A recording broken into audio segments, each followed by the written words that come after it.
Ketua Tim PKM Ibu Sri Wulandari Eskel MSI, dan anggota Tim PKM Ibu Dr. Randa Darmawati MPD, dan Ibu Mesalina Tri Hidayani SPI MSI.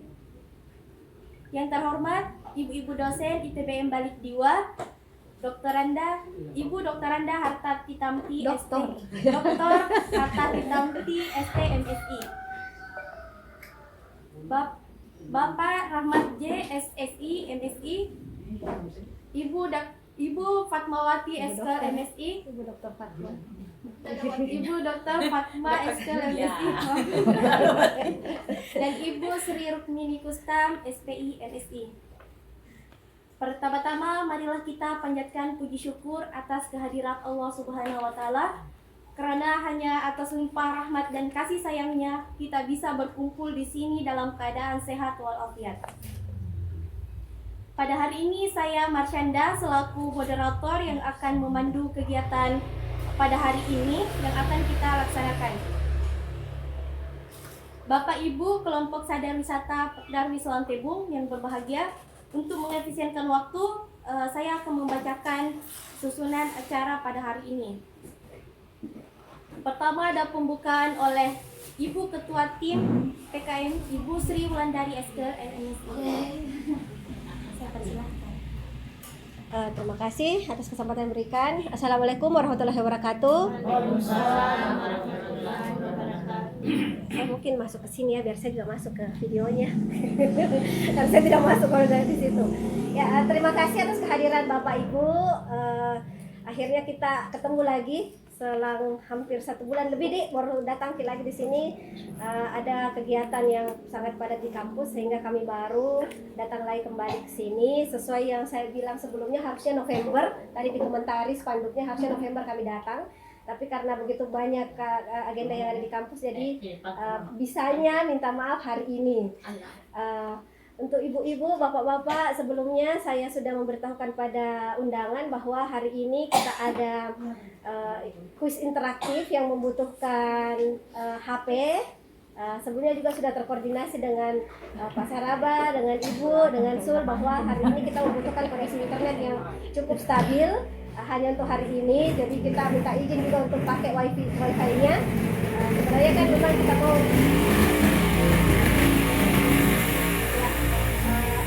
adakan pengadaan wifi, cuma karena yang sudah ada jadi kita lanjutkan. Nah, untuk hari ini mungkin lebih banyak materinya Bapak Ibu. Kemarin kan kita materinya ada 6 ya, kalau nggak salah 6 ya, 6. Cuma kalau untuk sekarang bertambah jadi 8 materi. Tapi mohon perhatian Bapak Ibu pemateri, mungkin kita bisa ringkaskan. Makanya saya di undangan saya minta untuk maksimal 6 slide saja untuk kita efisiensi waktu. Ya, tak usah terlalu lama kita memberikan sharing kepada Bapak Ibu. Kalau bisa kita alokasikan 5-10 menit saja lihat materinya. Ya, beginilah suasana di Lantebung.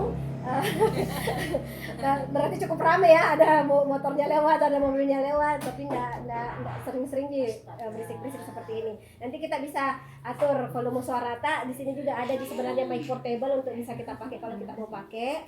Saya mungkin titip pesan saya sama Bapak Ibu untuk efisiensi waktu, jangan terlalu lama, kalau bisa 10 menit saja untuk pemberian materinya. Mungkin cukup sambutan dari saya. Semoga kita bisa menyelesaikan kegiatan penyuluhan pendidikan karakter jiwa eksploratif hari ini.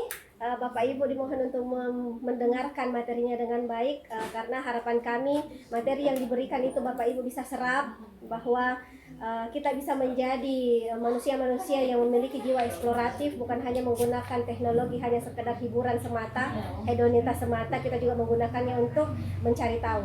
Ya, saya pikir cukup. Terima kasih Bapak Ibu. Wassalamualaikum warahmatullahi wabarakatuh. Waalaikumsalam warahmatullahi wabarakatuh.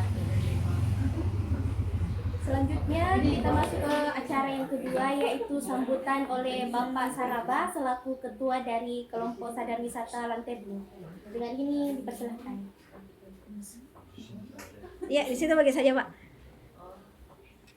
Assalamualaikum warahmatullahi wabarakatuh. Waalaikumsalam warahmatullahi wabarakatuh.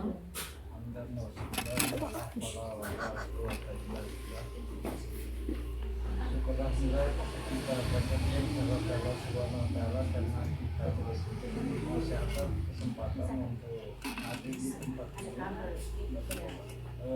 Karena hari ini kita dianu lagi dari Bali Jiwa karena beberapa waktu lalu datang di sini. Alhamdulillah sekarang ini ada juga di sini. Mudah-mudahan untuk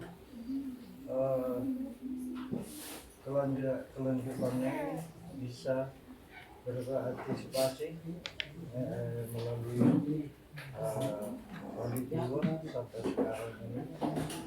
Alhamdulillah kita begitu diberi diberi kesehatan, kesempatan hadir di tempat ini. Demikian, terima kasih. Assalamualaikum warahmatullahi wabarakatuh. Waalaikumsalam warahmatullahi wabarakatuh. Selanjutnya kita masuk ke dalam acara inti pada hari ini, yaitu penyuluhan pendidikan karakter jiwa eksploratif.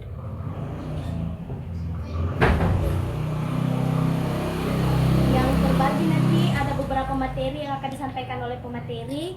Langsung saja kita masuk ke dalam materi yang pertama yang akan disampaikan oleh Ibu Dr. Anda Darmawati MPD yang akan membawakan materi karakter jiwa eksploratif. Dengan ini saya persilahkan.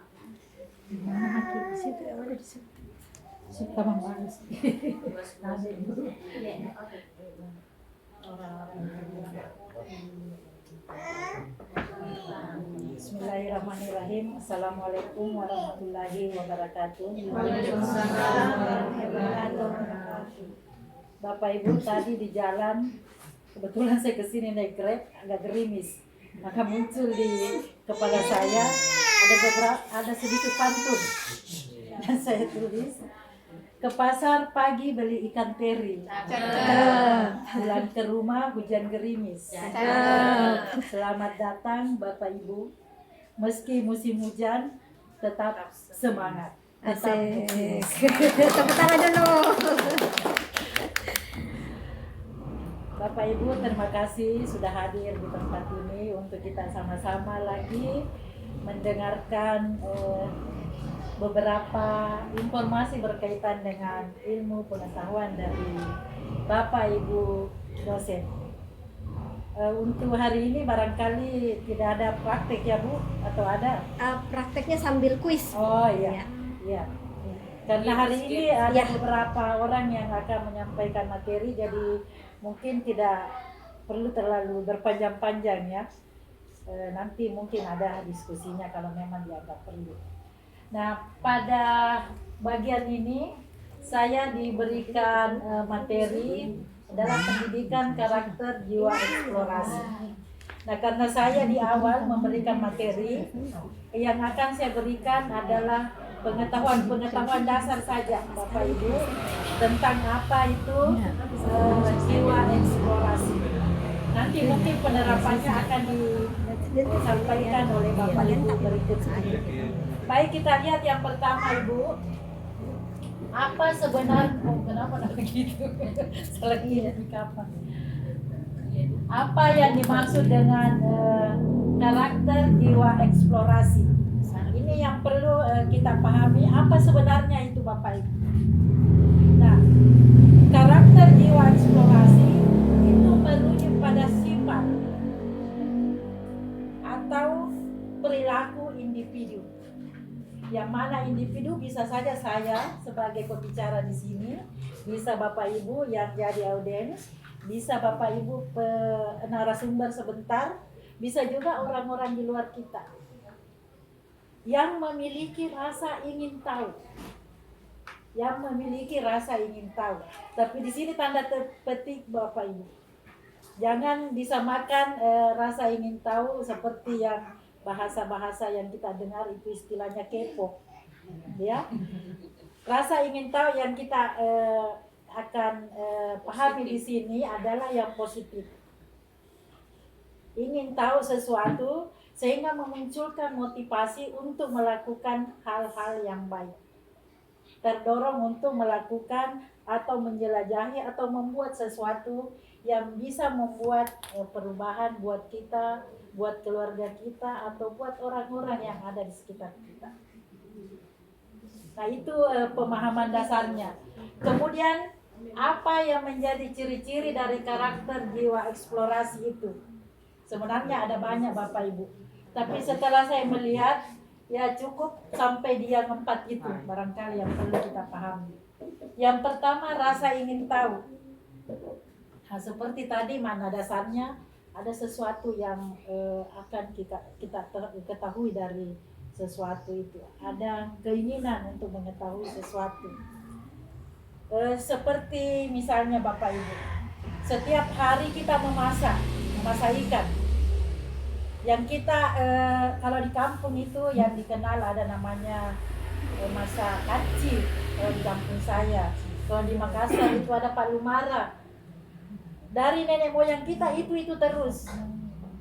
Tetapi biasanya kalau kita di jalan-jalan ada pesta, misalnya ada kegiatan di hotel atau di mana, kita makan ikan yang sama. Misalnya ikan teri yang dimasak kaci. Kita sampai di hotel makan lagi ikan teri juga. Tetapi masakannya berbeda. Nah, muncul di kepala kita, bagaimana caranya ini dibuat supaya jadi enak juga. Mama aku hanya bikin nasi kaci, nah tahu, palumara nah tahu. Ternyata banyak kali variasinya. Bisa dibikin, mungkin dicampur ki lombok, dicampur ki apalah sehingga cantik dilihat. Nah, muncullah keinginan kita, bagaimana caranya ini dibuat. Pulang di rumah, ya berbuat juga. Kita melakukan sesuatu supaya bisa paling tidak menyerupai apa yang kita sudah nikmati itu. Kalau perlu lebih bagus lagi. Supaya apa? Supaya ada perubahan yang bisa lebih bagus. Kemudian yang kedua ada kemandirian. Nah, kalau kita misalnya punya keingintahuan sesuatu, kita harus punya sifat kemandirian. Untuk apa? Untuk melakukan kegiatan keinginan tahuan itu tadi. Misalnya kita sudah lihat tadi ikan teri yang dimasak enak-enak. Kita harus berbuat. Kita punya sifat mandiri juga untuk melakukan itu. Jadi jangan menunggu orang lain membantu. Jadi kita membuat sesuatu, kita berkreasi supaya bisa juga dimakan meskipun bahan dasarnya sama. Saya berikan contoh misalnya Ibu, yang suka menjahit. Kalau kita menjahit kan biasa yang polos-polos saja, lurus-lurus. Kalau kita hadir di acara pesta misalnya, kita hadir di gedung atau di hotel, kita perhatikan bajunya orang, itu bajunya sama di kainku, sama persis tapi pasti dia lebih mahal harganya karena sudah diolah sedemikian rupa, mungkin dikasih mani-mani, dikasih model-model atau apa, kita perhatikan semua. Nanti kita pulang muncul juga, saya mau berbuat ini, saya mau beli juga ini, saya mau pasangi begini, supaya bisa juga nanti nilai plusnya baju kita itu juga bisa lebih bagus, lebih mahal. Jadi ada kemandirian untuk berbuat. Kemudian yang berikutnya keberanian. Harus ada keberanian. Misalnya tadi yang tukang jahit. Kalau dia tidak berani menciptakan sesuatu dari apa yang sudah dilihat misalnya, maka dia tidak akan berubah. Tapi kalau dia punya keberanian, saya mau beli kain deh, saya mau beli ini deh, saya mau buat yang seperti ini deh. Saya mau bikin model yang berbeda dari ini tapi mirip ini. Nah, itu salah satu dari jiwa eksplorasi. Tetapi ada resiko yang siap ditanggung Bapak Ibu. Bisa saja dalam melakukan sesuatu itu kita salah. Tadi misalnya masak ikan, bisa saja salah terlalu banyak mungkin garamnya, terlalu banyak lomboknya atau apalah. Tapi itu kita harus siap. Sama yang tukang jahit, mungkin salah pasang di picen-picennya atau salah gunting atau apalah, itu berisiko. Tapi itu harus kita tanggung. Jadi harus siap korban. Dari kekurangan-kekurangan itu, dari kesalahan-kesalahan itu, berikutnya akan membuat yang lebih bagus. Sama juga yang membuat kue Bapak Ibu. Biasanya dia coba-coba, dia kasih resep apa, terus salah campur. Nanti dia berusaha, tidak puas Kak, harus Kak bikin ulang. Akhirnya ditemukan resep yang paling bagus. Itu adalah salah satu dari ciri jiwa eksplorasi. Kemudian kreatif. Kalau kita sudah melakukan yang tadi itu Bu, pasti muncul kreasi-kreasi. Apakah sama yang dilihat, apakah ditambah-tambah yang dilihat, atau diubah-ubah yang dilihat sehingga hasilnya jauh lebih bagus. Itu ciri-ciri. Nah sekarang saya tanya, apakah ciri ini ada pada diri Bapak Ibu? Ada ya? Saya kira pasti ada. Tinggal mau diasah, mau dikembangkan supaya kita bisa melakukan sesuatu. Bergantung dari apa yang kita senangi Bapak Ibu. Jadi yang senang memasak, kita garap di bagian masak. Yang senang menjahit di bagian menjahit. Yang senang menjual di bagian penjualan yang kita perhatikan. Kita lanjut. Yang berikutnya Bapak Ibu. Nah, kita sudah tahu tadi ciri-ciri eksplorasi yang bagaimana jiwa eksplorasi. Sekarang kita lihat apa pentingnya jiwa eksplorasi itu buat kita, buat kehidupan kita. Nah, dari beberapa yang ada di situ, saya hanya menggarisbawahi yang pertama adalah pengembangan diri. Kalau pengembangan diri ini sudah ada pada diri kita semua, tanpa harus sama ya si A, si B, tidak perlu sama Bapak Ibu. Cukup kita kembangkan sesuai dengan passion kita, sesuai dengan minat kita. Nah kalau itu kita lakukan Bapak Ibu, saya kira itu akan berdampak positif. Bagi yang bisa mengelola, bisa berdampak ke segi ekonomi. Bisa meningkatkan, misalnya yang penjual bisa meningkatkan nilai jual.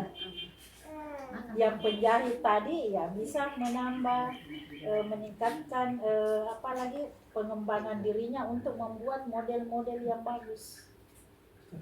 Ada yang tukang jahit di sini Bapak? Ada. Begitu barangkali Budi kalau kita lihat modelnya orang, sebentar pulang Kak mau Kak bikin. Karena saya juga begitu Bu, saya tidak pintar menjahit tapi bisa lah sedikit-sedikit.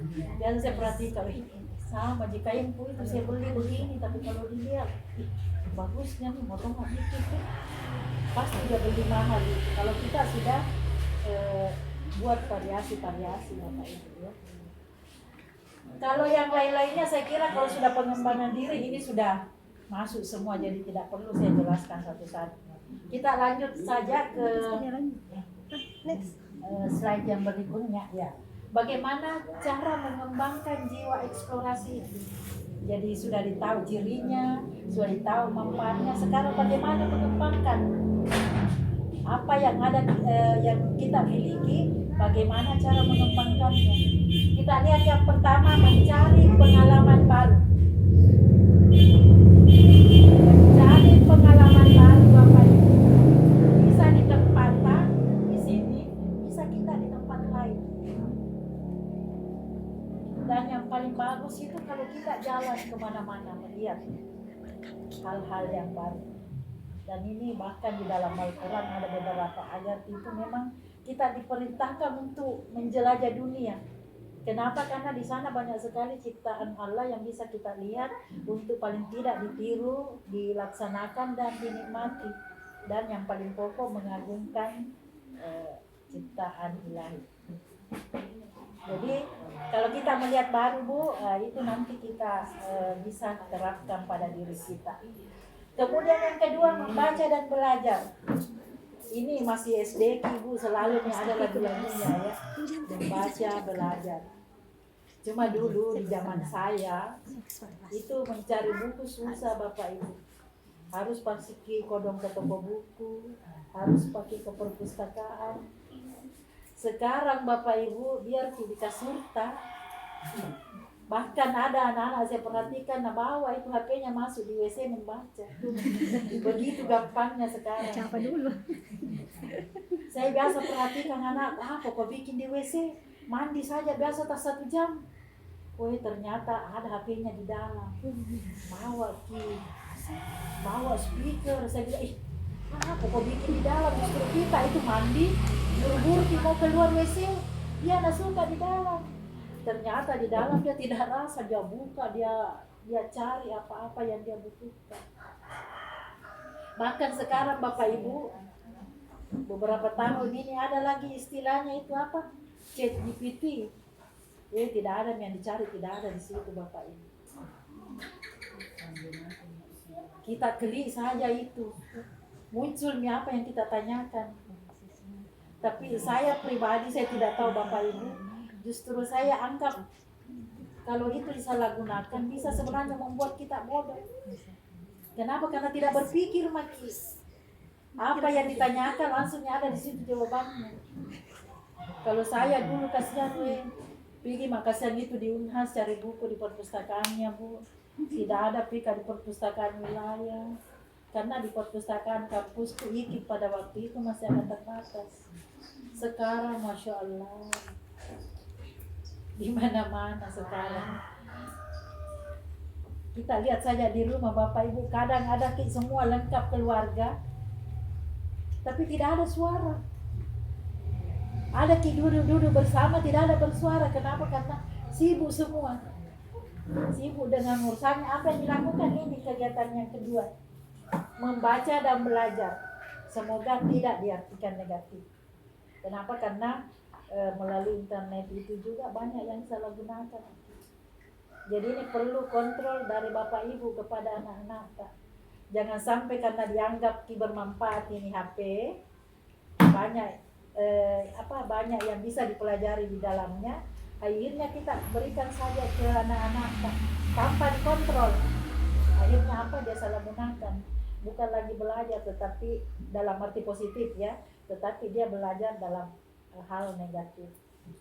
Nah itu yang perlu diawasi, perlu dikontrol. Tapi memang agak berat Bapak Ibu ya, apalagi kalau anak-anak kita masuk di kamarnya, ada kunci nih, tidak ditahu apa dilakukan di bawah. Jangankan itu yang besar-besar Bapak Ibu, yang kecil-kecil saja. Saya juga biasa alami kalau saya jaga cucu, kalau dia minta itu HP, menangis kalau tidak dikasih, saya kasih. Padahal tidak selalu kalau dia minta harus dikasih, apalagi masih anak kecil. Bolehlah barangkali diperkenalkan, tapi jangan dikasih, pokoknya dia gunakan sepuasnya. Kenapa? Karena masih sangat perlu dikontrol supaya tidak bebas. Kemudian bertanya dan berinteraksi. Nah, setelah kita ketemu di sini Bapak Ibu, sebentar akan ada beberapa ilmu yang diberikan oleh Bapak Ibu dosen. Bisa kita diskusi, bisa kita bertanya ke dosen yang ada, bisa kita bertanya ke Bapak Ibu yang hadir. Ulang kita sebentar. Ada mikode. Jadi saya lanjut Bapak Ibu, karena ada mikode dari belakang. Ini ada beberapa tantangan Bapak Ibu ya. Jadi kalau kita memiliki jiwa eksplorasi tadi itu jangan kita takut, karena semua yang kita lakukan pasti ada plus minusnya, ada keuntungannya, ada keunggulannya, ada gangguannya. Nah ini ada beberapa gangguannya ini. Kemudian lanjut Bu. Ini yang terakhir, contoh jiwa eksplorasi yang bisa kita kembangkan. Tinggal kita pilih yang mana sesuai dengan minat kita, yang mana sesuai dengan passion kita, yang mana yang diinginkan oleh keluarga kita dan lain-lain. Mudah-mudahan Ibu Riri sebagai ketua bisa nanti mendapatkan lagi dana selanjutnya sehingga bisa melanjutkan ini supaya kita bisa mengeksplorasi satu-satu. Karena ini baru teori-teori Bapak Ibu. Jadi ini pemberdayaan ekonomi, pelestarian budaya, pengelolaan sumber daya alam, edukasi dan kesadaran lingkungan, inovasi dan komunikasi, jaringan dan kolaborasi. Ini bisa kita lakukan satu-satu Bapak Ibu, tapi butuh waktu yang panjang. Karena anak boleh makin minta maaf. sudah itu barangkali. Terima kasih. Kalau ada yang kurang kita lengkapi bersama. Assalamualaikum warahmatullahi wabarakatuh. Waalaikumsalam warahmatullahi wabarakatuh.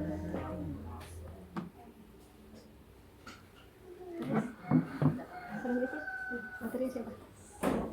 Oh, Tati.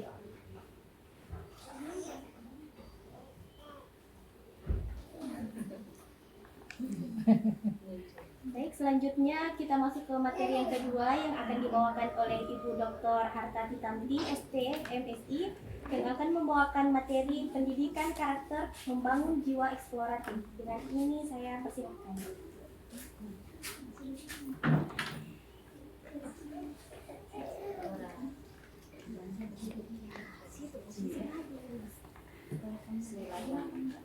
Assalamualaikum warahmatullahi wabarakatuh. Waalaikumsalam warahmatullahi wabarakatuh. Selamat siang menjelang sore, Bapak Ibu sekalian. Terima kasih atas kesempatan yang diberikan kepada saya. Perkenalkan, ini nama saya, dan oleh Ibu Sri sebagai Ketua PKM memberi saya mandat untuk memberikan materi penyuluhan hari ini terkait pendidikan karakter membangun jiwa eksploratif. Saya kira pemateri sebelumnya tadi sudah menyampaikan, cuman mungkin karena ini temanya sama, jadi saya mencoba untuk membuat subtema terkait mendorong rasa ingin tahu dan kreativitas dalam belajar. Mohon nanti juga saya diboleh ya kalau sama tahu lewat. Waktunya terbatas soalnya banyak materi. Ya, belum yang sebelumnya sih. Karena ada gambar, perlu saya jelaskan. Iya, mungkin di gambar sebelah kiri kalau kita lihat itu adalah zaman kita dulu, Bapak Ibu. Ya, seperti itu mungkin bagaimana orang belajar. Kalau saya interpretasinya seperti ke situ. Jadi tujuan saya itu materinya ini lebih kepada anak-anak generasi pelanjut. Karena kalau kita mungkin sudah boleh dibilang lewat nih. Sudah. Jadi saya di sini materi saya itu fokus kepada ini, ada beberapa saya lihat ini, dan kita perannya di situ sebagai orang tua. Saya ke situ tujuannya atau targetnya. Kalau zaman dulu, kalau kita lihat gambar di sebelah kiri, mungkin kita yang merasakan ya, bagaimana kita di kelas, belajar, diam, kayak kaku begitu ya, suruh lipat tangan, jadi kelihatannya bagaimana ya, kayak boleh dibilang kaku atau jadi kayak stres sedikit lah mungkin. Tapi sekarang pembelajaran sekarang itu seperti begitu, lebih santai. Anak-anak sekarang itu ya, contohnya anak saya waktu zaman milenial lah ya, dan sekarang anak-anak lebih suka yang seperti yang sebelah kanan ini.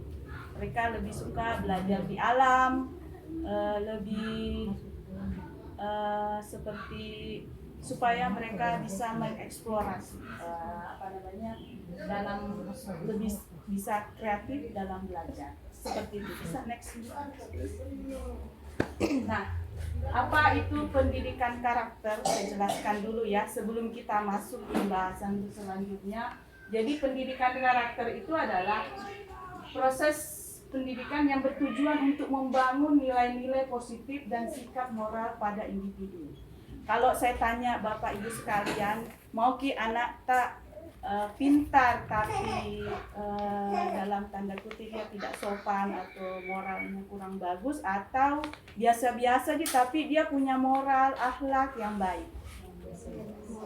Lebih baik biasa-biasa tapi moral atau akhlaknya baik ya. Kalau begitu saya tidak perlu susah-susah menjelaskan lagi karena sepaham ya, itulah yang bagus, itulah yang dibutuhkan saat ini. Insya Allah akan sukses anak-anak yang mempunyai, meskipun sebenarnya idealnya bagus juga kalau pintar, dan punya akhlak atau moral yang baik. Tapi mungkin itu susah ya didapatkan. Jadi sesuai dengan apa yang tadi Bapak Ibu sampaikan bahwa lebih baik biasa-biasa saja pendidikannya, dia tidak terlalu, karena memang rata-rata ya anak yang kategori punya IQ yang tinggi itu biasanya agak unik. Ya seperti ya contohnya Albert Einstein itu agak unik-unik itu biasanya anak-anak kalau terlalu cerdas. Jadi biar nih seperti yang tadi Bapak Ibu sampaikan, biar biasa-biasa, yang penting dia punya akhlak dan ini. Kadang dia yang terlalu pintar itu kadang egois. Contohnya kalau orang pintar itu, anak-anak yang pintar itu selalu mau di depan. Dia tidak sosialnya agak kurang biasanya ya. Ya itulah resikonya. Masing-masing mempunyai ini ya. Anaknya pintar tapi begitu kadang dia egois. Kalau biasanya sih ciri-cirinya itu anak-anak yang terlalu ini IQ-nya atau ini. Jadi itu memang betul pilihan ibu, bapak ibu sekalian, bahwa tidak apa-apa jadi biasa-biasa, yang penting akhlak atau moralnya baik. Oke, kenapa penting pendidikan karakter itu? Untuk mempersiapkan siswa atau anak-anak generasi kita itu menjadi individu yang baik dan bertanggung jawab. Ini yang bertanggung jawab juga ini berat ya. Jadi kalau dia dikasih amanah, dia akan itu nanti kalau ada misalnya nanti ada anak kita perhatikan ya Bapak Ibu ya, anak-anak kalau dia dikasih tanggung jawab ini, misalnya dikasih apa? Tugas pegang kunci rumah. Ya kalau ada anak mungkin anak-anak itu beda-beda memang ya. Anak-anak beda-beda. Biasa anak ada berapa anak Ibu? Iya, 4. Mungkin pasti beda-beda, itu setiap anak-anak beda-beda. Dan kita orang tua yang paling tahu anak tak. Iya. Jadi misalnya ada, oh ini anakku. Saya lihat ada nanti juga ciri-cirinya. Oh masuk ini dia, oh anak ini bertanggung jawab, pelihara itu. Jaga baik-baik. Dia itu insya Allah akan sukses ke depan. Yang seperti itu. Dia juga peka, punya kemandirian. Ya kemandirian, dia tidak mau kayak soalnya itu sebenarnya dia dididik dari kecil ya, kemandirian, mandi sendiri, makan sendiri. Ya, di sini ada yang masih suka disuapin, suka menyuap anaknya. Kalau makan ini ada disuap. Ini ya. Ya, tidak. Lebih baik Bu belajar dari kecil, kasih mandiri. Ya, jangan suka disuap kalau makan. Ya, gitu ya. Langsung. Ya, kemandirian itu penting Ibu. Tidak ditahu itu kita punya ajal ya. Bagaimana bagus kalau kita bisa melihat mereka sampai tumbuh besar. Bagaimana kalau dia masih kecil, kodong baru tidak ada lebih cepat ajal kan tidak ditahu. Seperti itu yang saya tanamkan juga kepada saya. Makanya ada anak saya mau mandiri, saya kasih. Belum menikah tapi dia mau mandiri, silahkan. Saya kasih kebebasan. Ya, mau sekolah jauh-jauh silahkan. Itu bagus kalau anak-anak dari sejak dini dibiarkan untuk mandiri dan punya kepekaan sosial.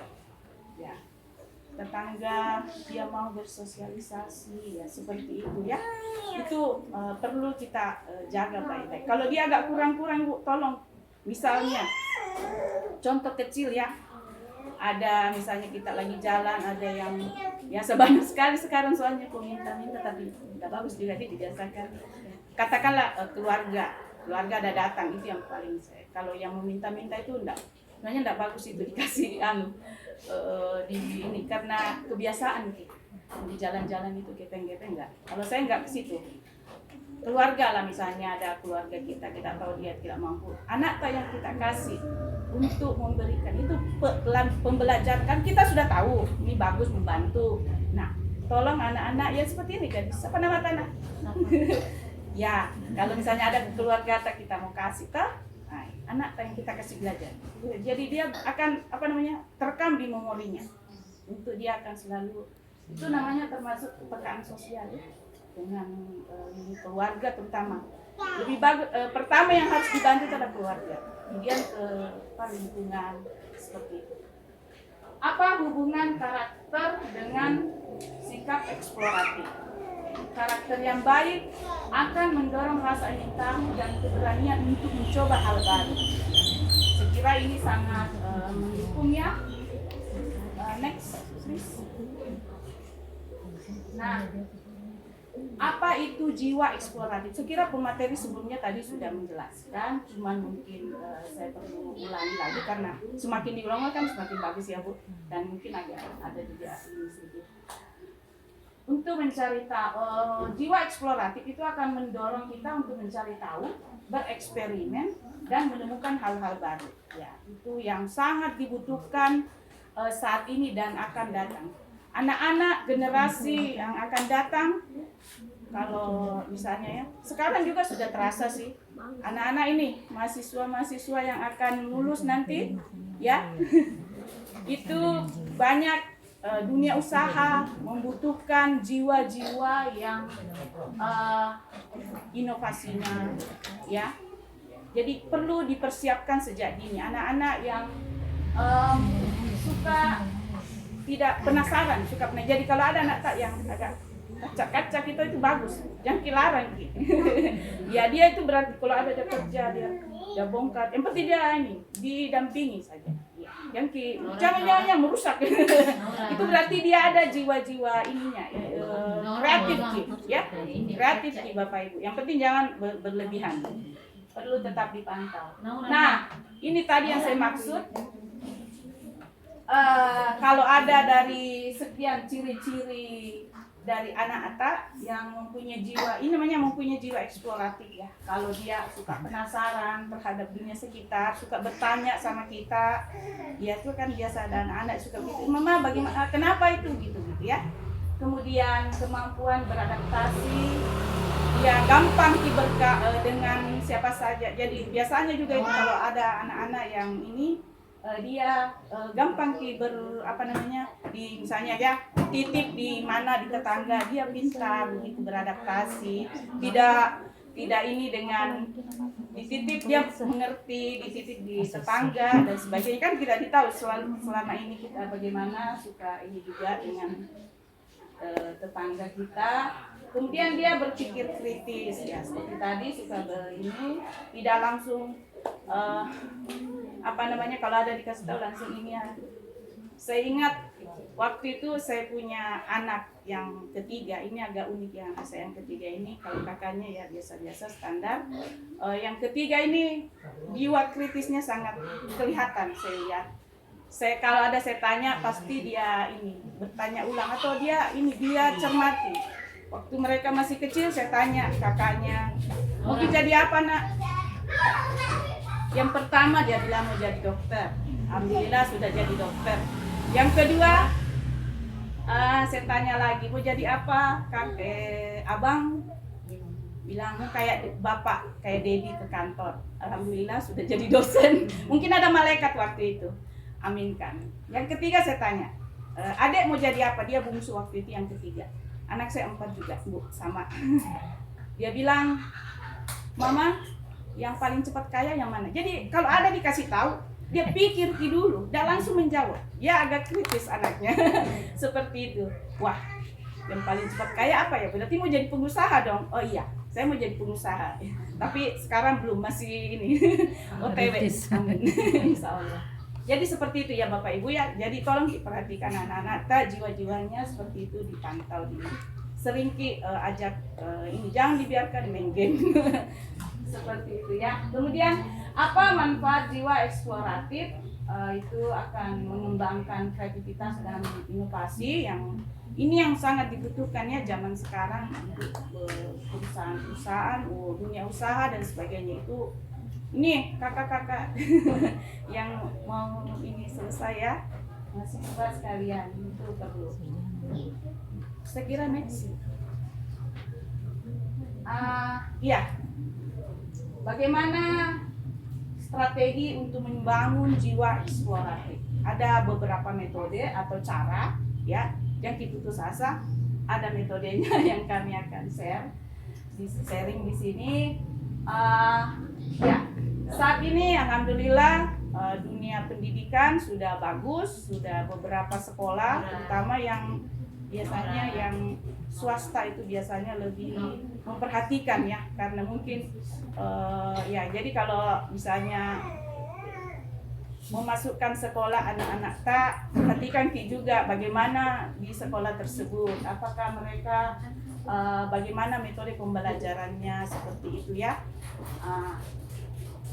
Sekarang itu lebih banyak diskusi kelompok, kemudian disuruh presentasi supaya tidak monoton diajar disuap terus, tapi disuruh berpikir, dikasih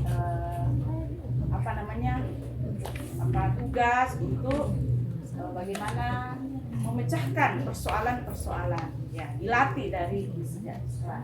Kemudian ada namanya pembelajaran berbasis proyek atau studi kasus ya, seperti itu. Jadi ada dikasih persoalan-persoalan dan mereka disuruh mencari solusinya. Itu nanti pada saat mereka bekerja itu yang insya Allah mereka akan ingat, oh dulu saya waktu kuliah, waktu belajar dikasih tugas begini dan dikasih solusinya. Jadi pada saat ada menemukan persoalan yang mirip atau kasus yang sama, mereka tidak bingung lagi menemukan solusi dan seterusnya.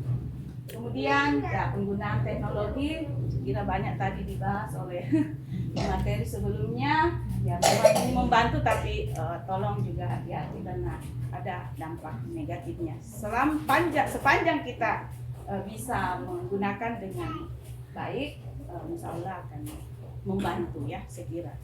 Kita tidak boleh juga mengabaikan ini. Next.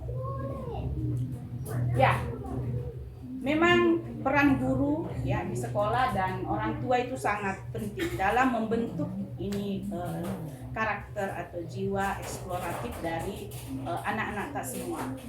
Ya, jangkit melepaskan tanggung jawab hanya kepada guru, tapi juga kita juga harus bertanggung jawab karena tidak selamanya mereka di sekolah kecuali yang boarding ya. Ya.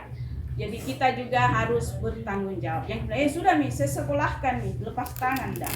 Kita juga harus, karena ini anak tadi generasi penerus Kak. Ya, jadi orang tua bertanggung jawab, berperan juga untuk selalu yang kalau bisa luangkan waktu juga dengan anak-anak. Itu namanya family time ya. Seperti itu. Contoh ya, banyak Ki ajak anak-anak tak pergi ke tempat-tempat misalnya ya, di sini contohkan tempat bersejarah, museum, terutama pada saat libur seperti ini. Ya jangan kalau bisa pergi rekreasinya ke tempat-tempat yang seperti itu untuk supaya mereka bertambah wawasannya. Next. Kesimpulan alhamdulillah. Sebelum lewat ya. Jadi kesimpulan dari materi saya bahwa pendidikan karakter itu yang mengutamakan jiwa eksploratif sangat penting ya untuk generasi kita supaya menjadi generasi yang kreatif dan inovatif. Ini yang sangat dibutuhkan nanti pada saat mereka akan besar. Dibutuhkan mereka akan mudah mencari kerja. Kalau kalau orang mau kerja diwawancara ya, kelihatan di situ. Kalau anaknya komunikasinya bagus, ditanya jawabannya bagus, dikasih kasus dia bisa pecahkan, itu gampang insya Allah masuk bekerja ke depan. Ya, saya kira ini tugas kita semua. Saya mengajak untuk kita saling mengembangkan diri lebih lanjut untuk generasi kita menjadi lebih baik lagi. Saya kira sekian dari saya. Wabillahi taufiq wal hidayah. Wassalamualaikum warahmatullahi wabarakatuh. Waalaikumsalam warahmatullahi wabarakatuh. Terima kasih. Sama-sama. Awas jatuh.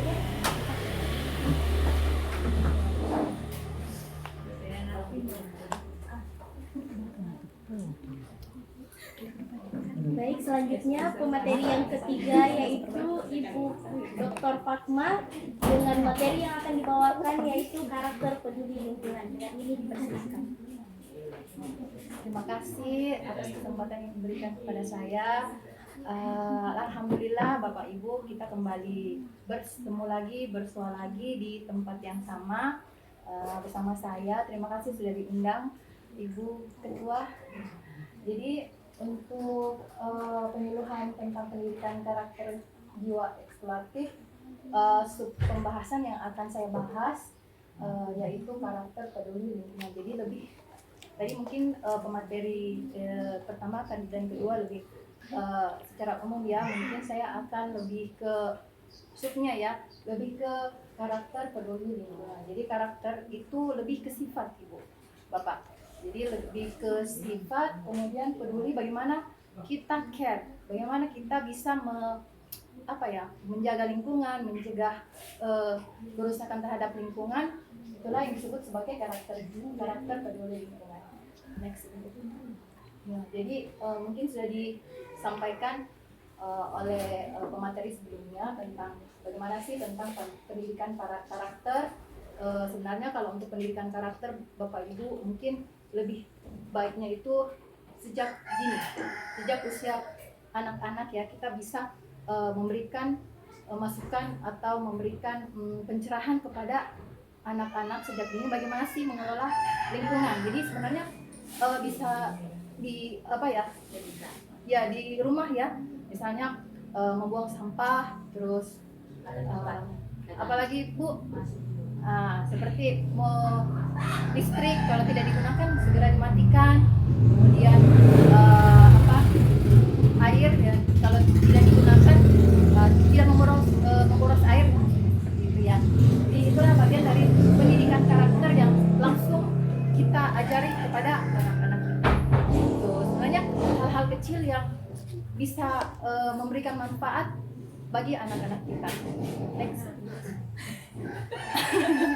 Jadi kalau pendidikan karakter itu ada pengetahuan moral, perasaan moral dan tindakan. Jadi ketiga poin ini yang saling terkait dan penting untuk diketahui. Di sini Ibu banjir? Kekurangan air di sini, kekurangan. Kelebihan. Kalau hujan banyak ya, alhamdulillah tidak banjir ya, tidak banjir. Jadi kalau di Makassar mungkin suasana seperti ini banjir di Makassar beberapa hari yang lalu sudah banjir di mana-mana. Saya beri contoh Ibu, sebenarnya ini perilaku dari kita sendiri ya sebagai manusia. Saya kasih contoh. Di rumah sebenarnya sudah ada selokan yang got di rumah. Sudah berapa kali tiap minggu itu dibersihkan. Tapi besoknya ada lagi sampah. Ya, selalu seperti itu. Minggu depannya dibersihkan, ada lagi sampah. Ya, jadi sebenarnya ini perilaku Ibu. Jadi perilaku dari kita sendiri. Itu bagaimana bisa membuang sampah pada tempatnya. Di sini ada yang ambil sampah? Alhamdulillah ya. Jadi sampah diambil langsung ke TPA ya, TPA Antang. Jadi kemarin beberapa tahun yang lalu saya pernah ke TPA Antang. Itu sudah menggunung, sudah mirip Gunung Bawakarai ya, TPA Antang ya. Jadi untuk musim seperti ini ada yang dimaksud dengan air lindi yang cairan yang berasal dari kucuran hujan masuk ke tempat sampah, dan cairan tersebut itu akan air lindi itu akan terbentuk, dia busuk dan berbau ya. Nah di TPA Antang saja itu sudah mengundung ya, dan itu hampir tiap hari itu truk-truk sampah masuk ke TPA Antang. Jadi sebenarnya karakter seperti inilah yang kita perlu pupuk untuk anak-anak gitu, dari tentang peduli lingkungan. Next, Ibu. Nah, tujuan pendidikan lingkungan pertama meningkatkan kesadaran masyarakat tentang nilai-nilai lingkungan ya. Tentunya ini sangat penting untuk kita ya, untuk sebenarnya untuk penyuluhan seperti ini ya, yang bisa meningkatkan kesadaran masyarakat tentang pentingnya nilai-nilai lingkungan. kemudian membantu masyarakat memahami isu-isu lingkungan hidup ya, yang seperti terjadi sekarang banjir di mana-mana. Salah satunya adalah drainase yang kurang baik. Kemudian membantu masyarakat memecahkan lingkungan, kemudian membantu mengambil tindakan untuk memperbaiki lingkungan hidup, serta membantu masyarakat menciptakan pola tingkah laku baru terhadap lingkungan. Ya, yang terakhir Bapak Ibu ya, ini pendidikan lingkungan pada anak-anak itu seperti saya jelaskan tadi, memang perlu untuk anak-anak karena ketika kita menanamkan kepedulian itu bisa memorable ya untuk anak-anak, bisa tahu bagaimana peduli lingkungan, seperti membangun rasa ingin tahu, melakukan eksperimen, menghabiskan waktu di luar ruangan. Kalau sekarang kan anak-anak mungkin senang untuk di rumah dengan gadgetnya, ya. Tentunya dengan kita bersama-sama, misalnya sama orang tua ya, berkeliling-keliling di luar ruangan itu lebih memberikan daya ingat kepada anak-anak. Kemudian mengajarkan praktek ramah lingkungan ya, seperti itu yang saya contohkan tadi. Kemudian mengenalkan tentang masalah lingkungan global, bagaimana memecahkan solusinya bagaimana. Saya kira itu saja dari saya. Terima kasih. Sama-sama.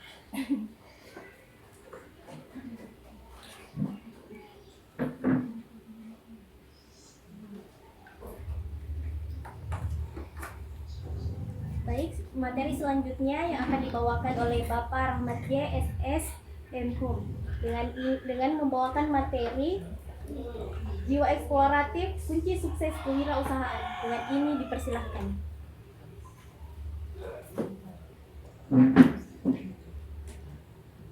Bismillahirrahmanirrahim. Assalamualaikum warahmatullahi wabarakatuh. Pertama-tama saya ucapkan terima kasih banyak kepada Bu Iri sudah memberikan saya kesempatan untuk mempresentasikan. Sebenarnya bukan mempresentasikan, sharing saja. Mungkin saya tak banyak tahu dan juga Ibu juga banyak tahu, jadi kita bisa sama-sama lebih banyak tahu. Ya, jadi saya mungkin lebih ke jiwa eksploratif kunci sukses kewirausahaan. Jadi masih kan? Masih. Bilang Kinesna. Oke, jadi kenapa jiwa eksploratif itu menjadi kunci sukses kewirausahaan? Karena orang-orang yang punya jiwa eksploratif itu cenderung berpikir kritis, berpikir ide-ide yang baru, seperti pemateri yang dijelaskan sebelumnya, selalu mencari hal-hal yang baru, ya, berpikir kritis, berpikir kreatif dan seterusnya. Namun kita perlu tahu dulu apa itu jiwa eksploratif. Nah, menurut definisi, kemampuan untuk melihat peluang bisnis di mana orang lain tidak melihatnya. Jadi saya garis bawahi, Bu, kemampuan seseorang ya melihat peluang bisnis yang tidak dilihat oleh orang lain. Nah, ini penting. Tapi untuk melihat peluang bisnis yang tidak dilihat oleh orang lain itu, setidaknya kita punya minimal 5 karakteristik dari jiwa eksploratif. Nanti saya akan jelaskan lebih jauh. Yang pertama, kreativitas, fleksibilitas, pengetahuan, dan keberanian. Nah, misalkan begini, Bu, kalau kreativitas itu adalah selalu menemukan ide-ide baru, hal-hal yang baru. Nah, jadi pebisnis yang memiliki jiwa eksploratif itu cenderung mencari ide-ide terbaru. Misalkan begini, Bu, contoh. Dulu kalau pebisnis itu mau membuat bisnis jasa transportasi, katakanlah taksi Bosowa ya, Bosowa taksi, itu harus menggelontorkan banyak uang, membeli mobil untuk dioperasikan. Nah, sekarang kalau pebisnis yang memiliki jiwa eksploratif itu dengan karakter kreativitas itu, dia mencoba ide hal-hal baru, bagaimana cara membuat jasa transportasi dengan low budget atau kurang budgetnya. Nah, mulailah mereka berpikir, oh, bagaimana kalau saya membuat bisnis transportasi tanpa membeli mobil? tapi dengan mengandalkan kendaraan orang lain.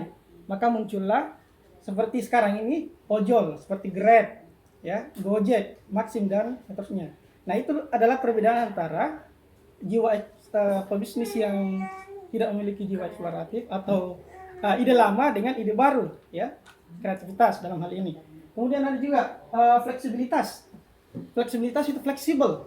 Selalu pebisnis yang memiliki jiwa fleksibilitas itu cenderung tidak stagnan bisnisnya, dia akan mengikuti zaman. Nah, misalkan Bu, dulu itu kalau kita mau beli pakaian, celana, baju atau pakaian lah dan perabot rumah tangga misalkan, kita harus pergi ke misalkan ke MTC. Nah, tapi ternyata setelah corona menghantam, maka pedagang-pedagang pada pusing. Aduh, bagaimana ini? Karena sudah tidak ada yang mau datang karena COVID.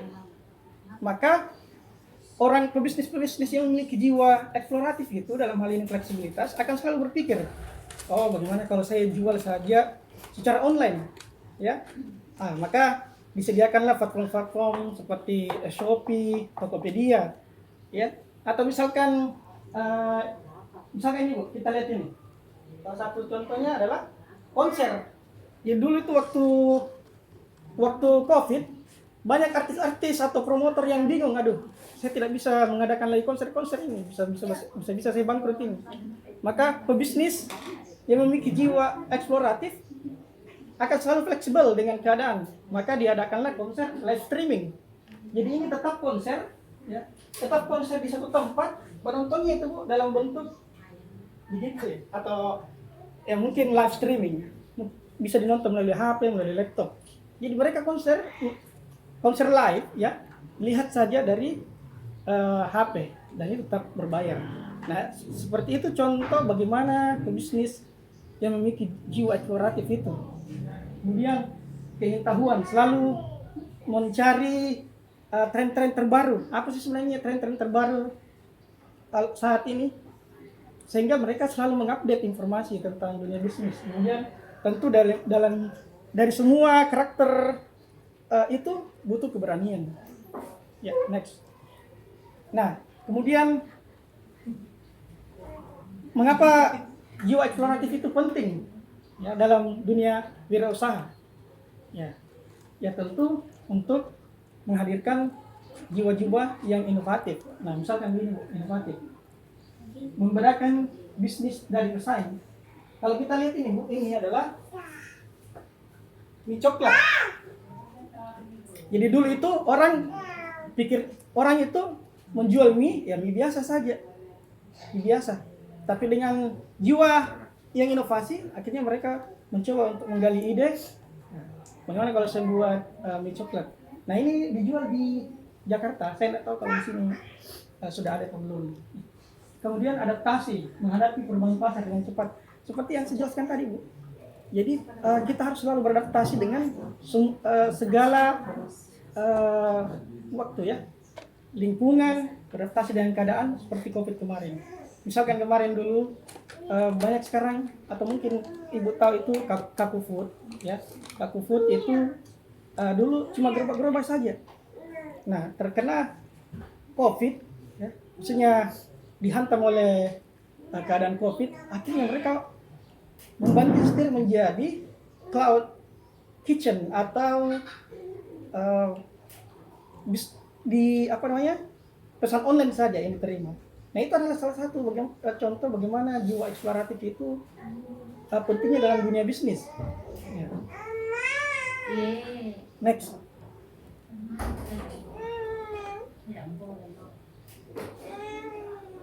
Kembali dulu, ada yang lupa tadi. Saya lupa contohnya lagi. Yang terakhir mungkin keunggulan kompetitif, membangun merek yang kuat dan berkelanjutan.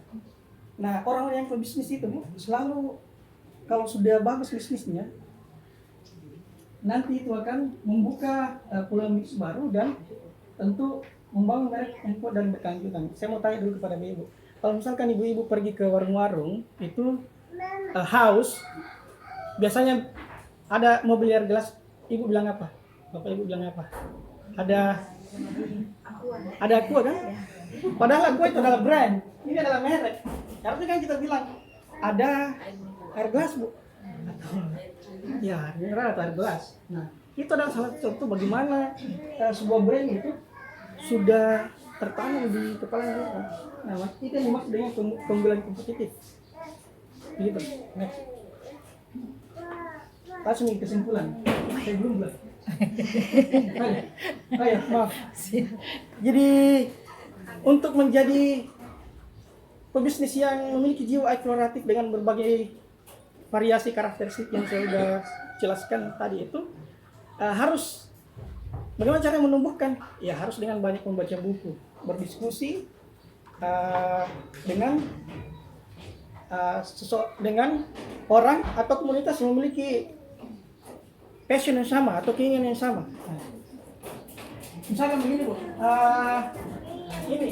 ini gambar ini adalah salah satu komunitas terbesar, komunitas bisnis terbesar di Indonesia, namanya TDA, tangan di atas, komunitas tangan di atas. Jadi semua kumpulan-kumpulan pebisnis muda itu ada di dalam sini, hampir semua. Kalau di Makassar itu, kalau biasa kita lihat Kaku Food, Hisana, Eyota, itu semua masuk dalam komunitas ini. Nah dalam komunitas inilah kita banyak bertemu dengan pebisnis-pebisnis baru, sharing dengan pebisnis lainnya, sehingga kita akan selalu terupdate. Nah itu yang dimaksud dengan mengasah. Jadi kalau misalkan kita suka passion kita di bisnis, kemudian kita bergaul dengan teman-teman yang lain tidak sepassion, nah itu kan tidak terasa di jiwa-jiwa bisnis kita. Nah, ya oke. Jadi kita harus banyak belajar. Next. Seperti yang Imam Syafi'i katakan, kesimpulannya untuk kesimpulan dari semua materi pada hari ini adalah kita harus jiwa eksploratif adalah kunci sukses dalam berusaha, terus belajar dan berinovasi. Jangan takut untuk mengambil resiko, bangun jaringan dan komunitas, nikmati prosesnya. Jadi kita harus selalu belajar. Kalau misalkan passion tak di bisnis, wirausaha, maka kita juga harus mencari orang yang sama passionnya, atau bisa secara individu atau komunitas seperti yang tadi komunitas tangan di atas. Jangan pernah berhenti belajar seperti yang Imam Syafi'i katakan bahwa kalau tidak sanggup belajar, ya siap-siap kita tanggung kebodohan. Nah itu katanya Imam Syafi'i. Ya kamu tidak sanggup menahan lelahnya belajar, maka kamu harus sanggup menahan peliknya kebodohan. Imam Syafi'i. Terima kasih. Assalamualaikum warahmatullahi wabarakatuh. Waalaikumsalam warahmatullahi wabarakatuh.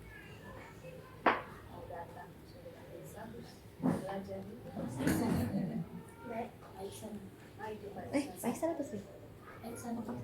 Iksan dulu.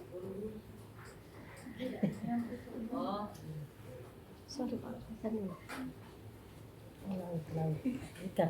Baik, materi selanjutnya yaitu Bapak Muhammad Iksan Idrus SPI MSI yang akan membawakan materi refleksi penguatan kelompok dalam mendukung pendidikan karakter jiwa eksploratif. Yang dipersilakan. Oke, bismillahirrahmanirrahim. Assalamualaikum warahmatullahi wabarakatuh. Waalaikumsalam warahmatullahi wabarakatuh. Kalau boleh tahu, yang ketuanya siapa, Pak? Bapak. Oh, Pak siapa?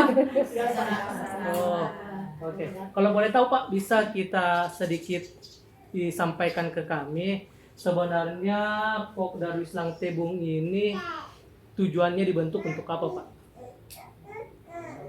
Sebenarnya dibentuk awalnya kita masalah trekking mangrove untuk nelayan utamanya. Iya. Tapi pada saat datang arahnya pariwisata baru kita Oh, tahun berapa terbentuk itu, Pak? ya. Tahun berapa, Pak? Kalau ini 2016, kalau dari 2019 dia. Oh, 2019 Pak. Iya. Oke. Jadi ya cukup lama lah, Pak. Sudah ada 5 tahun lebih kalau 2019. Yang hadir di sini semua ini anggota, Pak? Oh, anggota. Oke. kan sebenarnya di sini saya ingin langsung ke pembahasan terkait tentang masalah di POK Darwissalam Tebung, terkait tentang kelompoknya, apakah baik jiwa eksploratif ini kita terapkan dalam suatu kelompok, begitu. Apalagi di sini semuanya anggota, Pak. Apakah mungkin bisa kita merefleksikan terkait tentang di materi ini, kita hubungkan coba terkait tentang kondisinya kelompoknya kita. Apa sebenarnya yang bisa kita lakukan sehingga kelompok yang sudah kita bangun dari tahun 2019 ini dapat berkembang. Karena saya yakin semua yang hadir di sini, kenapa dia hadir? Karena dia ingin dibesarkan ini kelompok, begitu. Dan yang kita pahami bahwa dalam satu kelompok itu sebenarnya sudah, apalagi biasanya didampingi oleh penyuluh perikanan ataukah ada penyuluh-penyuluh yang lain, biasanya itu mengarahkan kita apa sebenarnya target terbesar atau apa sebenarnya tujuan terbesar sehingga kelompok ini kita bentuk, begitu. Oke, selanjutnya yang pertama itu adalah harus ada visi yang jernih. Kenapa saya mengidentifikasikan kepada hal-hal yang jernih? Kita ketahui bahwa mungkin bukan di sini ya, banyak kelompok-kelompok yang terbentuk dari dinas-dinas ataupun dari kelompok-kelompok yang lain itu hanya sekedar namanya kelompok. Jadi ada urgensi, ada tujuan dari kelompok sebenarnya itu yang hilang, begitu. Sebenarnya kita hadir dalam berkelompok ini sebenarnya tujuannya untuk apa? Apa yang akan kita capai sebenarnya ingin berkelompok? Apa tujuan terbesarnya? Kenapa kita dibentuk dalam satu kelompok ini? Banyak mungkin ya bukan kelompok di sini ya. Kelompok yang luar sana yang saya dapat informasinya, dia kenapa dia ingin berkelompok? Karena contoh kecil adalah dia ingin mendapat bantuan. Begitu. Itu salah satu contoh yang lain. Sebenarnya tujuan utamanya dari berkelompok itu, apalagi ini adalah lokasinya kita, tempatnya kita, bagaimana caranya melalui kelompok itu kita bisa dibesarkan ini, khususnya di Langtebung. Apa yang bakalan kita kembangkan? Apalagi di sini ini yang tempat yang wisata yang Pak, Bu, Pak, sama Bu yang mangrove ini terbentuk pada saat keinginan dari kelompok di sini Pak atau bagaimana? Kalau awalnya ini dari kelompok pemerhati mangrove di 2008 ya 2008 saya bentuk. Nanti kita ini bentuk kelompok nelayan di 2006 kelompok nelayan. Jadi kelompok nelayan ini mengembangkan wisata dan mangrove. Nanti masuk di 2016 baru ada ini training menjadi wisata mangrove. Oke Pak, terima kasih. Mungkin kita lihatlah bagaimana kondisi yang ada di Langtebung. Sebenarnya dari awal terbentuknya, kenapa dibentuk ini sebagai tempat ekowisata, khususnya ekowisata mangrove, sebenarnya target terbesarnya adalah untuk pengembangan ekonomi khususnya yang ada di kelompok ini. Begitu, itu sebenarnya target terbesarnya. Mungkin kita mengingat kemarin di penyuluhan sebelumnya, kenapa terbentuk ini kelompok, dia dikasihkan kewenangan, dikasihkan tanggung jawab, bagaimana caranya ini ekowisata mangrove Langtebung ini bisa berkembang. Apa yang seharusnya kita lakukan untuk itu, begitu. Apalagi kita dan kalau memang ini besar, apa sebenarnya dampaknya untuk kelompok dan apa manfaatnya sebenarnya untuk kelompok ketika ini besar. Dan kita ketahui pasti ini mengarah ke pengembangan ekonomi khususnya orang-orang yang terlibat dalam kelompok itu, karena dia sudah dikasihkan kewenangan tanggung jawab sehingga dia punya hak untuk mengelola tempat itu, gitu. Makanya tadi di sini ada saya sampaikan bahasanya adalah visi yang jernih. Maksudnya di sini kita perbaiki memang niatnya kita perbaiki memang tujuannya kita. Kenapa kita ingin berkelompok? Apa sebenarnya yang ingin kita diperbaiki dalam kelompok ini? Begitu. Itu maksudnya. Terus yang kedua adalah selanjutnya Bu, ada jiwa eksploratif.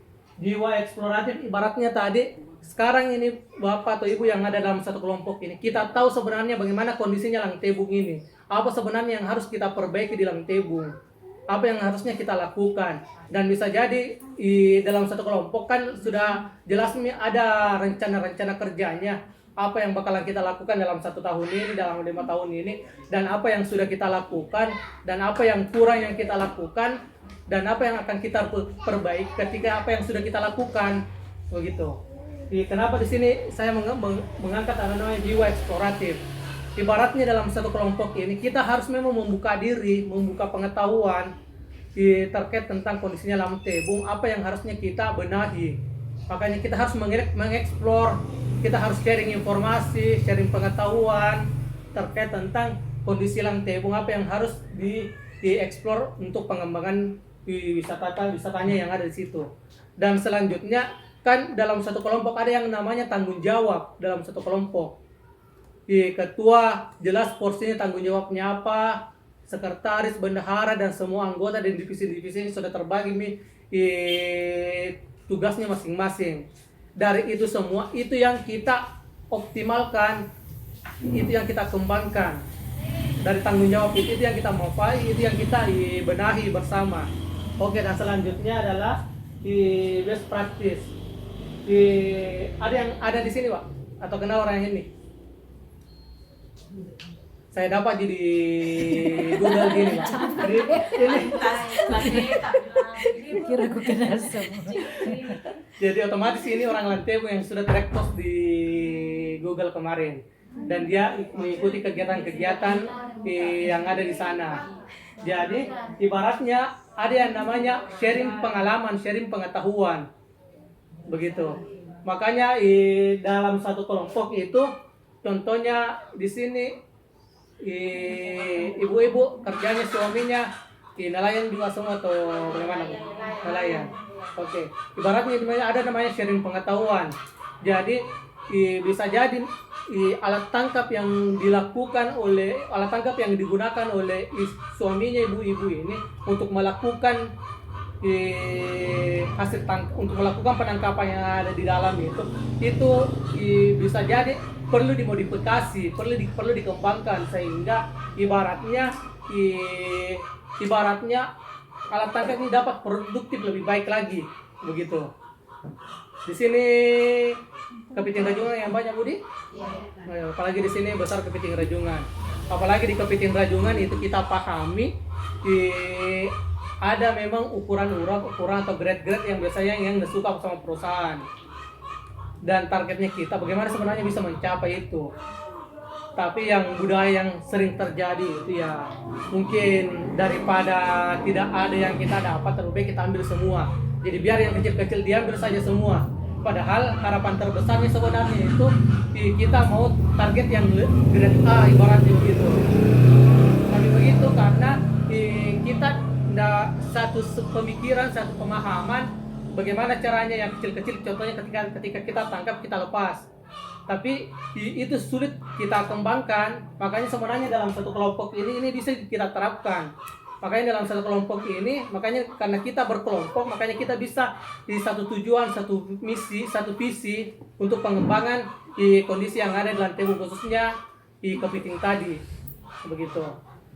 Karena kita tahulah masyarakat yang di sana yang tidak sadar untuk berkelompok, ya begitu tadi, kalau ada ditangkap ambil saja semua.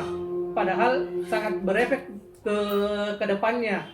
Mungkin kita masih ingat kayaknya tahun 2000-an atau tahun 90-an itu kalau kepiting rajungan ini sangat banyak di sini. Kalau bisa kita menangkap itu satu orang bisa kayak 20 kilo, 30 kilo. Tapi kalau dibandingkan dengan kondisi yang sekarang, bisa jadi paling banyak 3, 4 atau 5 kilo. dan biasanya itu ukurannya ukuran kecil begitu. Karena begitu tadi, karena tidak ada ibaratnya orang namanya hal-hal yang kecil-kecil saja yang kita tangkap. Oke, begitu. Selanjutnya, oke, ada ini yang terakhir. Ini adalah komitmen bersama. Dari semua tadi itu semua namanya ada komitmen bersama. Jadi harus dipahami, harus kita yakini bahwa visi, misi, tujuan dalam organisasi kita yang dalam kelompok ini yang akan kita kembangkan, yang akan kita tingkatkan, apalagi tanggung jawabnya kita dalam satu kelompok ini terkait tentang apa tanggung jawab program-program kerja yang akan kita sudah lakukan, itu yang kita komitmen bersama begitu. Jadi baratnya komitmen bersama itu kita sama-sama meyakini bahwa ini adalah jalannya kita untuk kembangkan. Jadi orang mengatakan kalau sudah dicoba gagal ya aksi lagi, gagal aksi lagi. Begitu, kita coba-coba terus. Oke, mungkin itu Bu dari saya, sekian dari saya. Assalamualaikum warahmatullahi wabarakatuh.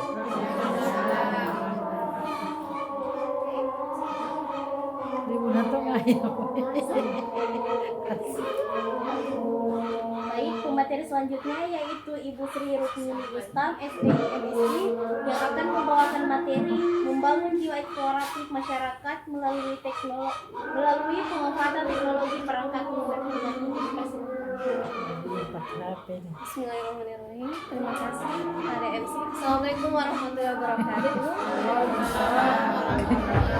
Pertama-tama saya ucapkan dulu terima kasih kepada Ibu Ketua Tim dan tim PKM Lantai 2 atas kesempatannya sebagai materi lagi.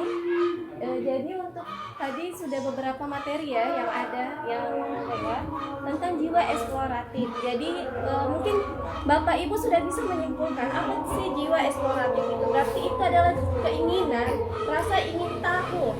Itu ya intinya, keinginan Bapak Ibu atau suatu rasa ingin tahu. Nanti gimana yang bisa, apakah dia dalam bentuk pendidikan tadi oleh Ibu Dr. Tamti, apakah pada lingkungan maupun pada wirausaha atau pada yang tadi bagaimana membangun jiwa eksploratif itu pada suatu kelompok.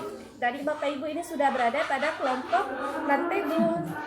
Oke, selanjutnya itu tadi jiwa eksploratif. Terus bagaimana ada suatu alat yang dapat membantu jiwa eksploratif itu untuk terbangun. Apa alatnya? Ibu Bapak Ibu pasti punya HP ya, gadget.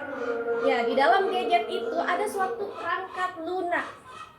Bukan, jadi HP itu bukan cuma untuk telepon atau, jadi yang ingin Bapak Ibu tahu adalah gadget itu di dalam HP kita. Mungkin Ibu Bapak Ibu punya HP kan, semuanya pasti sudah punya HP dan sudah familiar dengan HP atau gadget.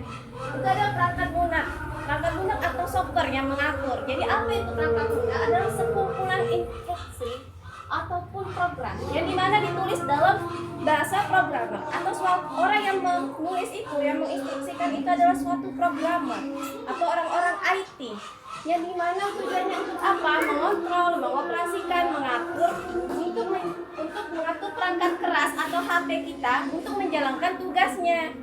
Jadi perangkat lunak ya, di dalam HP ini ada perangkat lunaknya, ada suatu software yang sudah diprogramkan.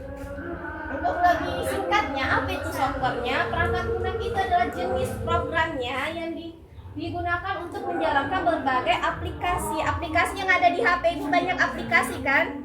Yaitu itu diatur oleh softwarenya atau perangkat lunaknya untuk menjalankan berbagai aplikasinya Ibu atau sistem-sistem teknologi. Bisa next sekarang? Oke, ini dia. Mungkin ini yang paling umum untuk Bapak Ibu biasa ya. Dapat Google Search. Google Search itu kalau ada itu yang Google. Biasa Bapak Ibu tulis di situ yang untuk apa? Untuk mencari. Yang kedua ada Wikipedia.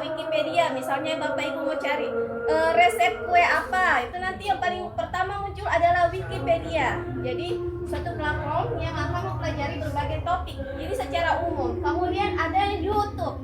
Mungkin anak kecil ya, ini paling familiar sama anak kecilnya Bapak Ibu. Yang adik-adik mungkin familiar sama YouTube. Sekarang kan kalau Bapak Ibu senggang itu biasa anak kecil dikasih HP untuk apa? Pasti nonton YouTube ya. Itu salah satu bentuk software yang ini. Kemudian Selain YouTube ada namanya Google Scholar, Google Maps. Pernah pakai Google Maps Bapak Ibu?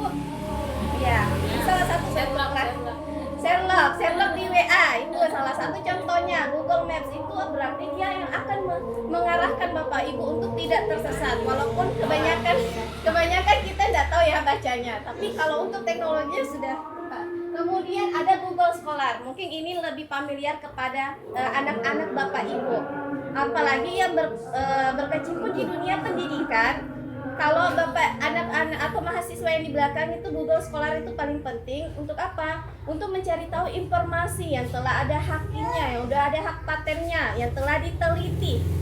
Berarti ini sudah betul-betul akurat datanya di Google Scholar. Bedanya tadi di Google Search yang Google umum itu bedanya. Kalau ini dia sudah akurat datanya. Kemudian ada Quora. Quora ini adalah tempat berdiskusi saja ya. Mungkin kita jeda sebentar karena azan. Kita dengarkan azan dulu ya Bapak.